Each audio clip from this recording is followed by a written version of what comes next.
எல்லாருக்கும் முக்கியமாக கேட்கக்கூடிய கேள்வி வந்து வீடு வாங்கலாமான்னு. சார் மேசராசி போதும் சார், ரிஷபராசி போதும் சார், எனக்கு கடகராசி போதும் சார். நீங்கள் எந்த ராசி போனாலும் சரி, வீடு வாங்கணுங்கிறது என்னுடைய தனிப்பட்ட விருப்பம், தனிப்பட்ட ஆசை, தனிப்பட்ட எண்ணம் அப்படிங்கிறது. ஆனால் சில நேரம் நம்ம ஆசைப்படவே இல்லை, நம்ம எப்படி வாங்கணுன்னே தெரியாது, எப்படி யாருக்கு எந்த ரூபத்தில் வந்துச்சுன்னே தெரியாது. இப்படி நிறைய கேள்விகள் நம்மளுக்குள்ளே இருக்கும் இங்கே இருக்கக்கூடிய எல்லாருக்குமே. நீங்கள் வேணால் எழுதி வச்சிங்க. நிறைய பேர் நம்ம ஆசைப்பட்ட போது அந்த வீடு அமைஞ்சிருக்காது. இது வேண்டாங்க, இது வேண்டாம், நம்ம இப்போ வாங்கவே இல்லைன்ட்டு நீங்கள் வரும்போது, சார் இந்த வீட்டை மட்டும் பாருங்கள் சார் அப்படிம்பாங்க. இப்படி யார் எந்த வீடை வாங்கலாம், யார் எந்த வீடு வாங்கக்கூடாது. இது மறுபடியும் நான் சொல்கிறது என்ன அப்படின்னா, இப்போ மேஷத்துலேருந்து மீனம் வரைக்கும் 12 ராசிகளையுமே எடுத்துக்கோங்களே.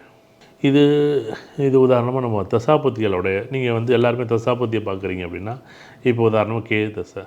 இப்போ கேது தசைக்கு எனக்கு ஒரு வீடு அமையுமா அப்படின்னு கேட்டால், சார் உங்களுக்கு இப்போ உதாரணமாக வந்து இவங்களுக்கு பழைய வீடு அமையுமா, பழைய வீடு அமையும். இல்லை பழைய வீடு பாரம்பரியமான வீடு அமையுமா, அமையும். இல்லை சார் பூர்வ புண்ணியம் வீடு சம்மந்தப்பட்ட அமையுமா, அமையும்.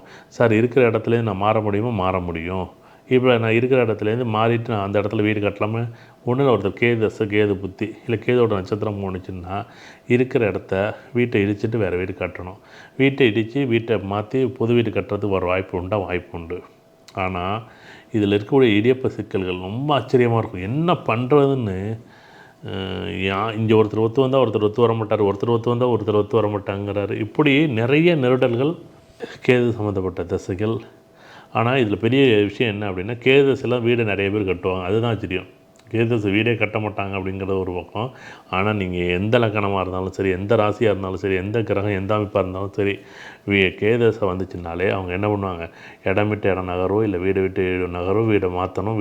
இடம் சார் ஒன்றும் இல்லை சார், ஒரு வாடகைக்கு வீடை மாற்றணுன்னாலே அஸ்வினி நட்சத்திரம் வந்துச்சுன்னு வச்சுங்களேன், உடனே வீட்டை மாற்றிடுவாங்க.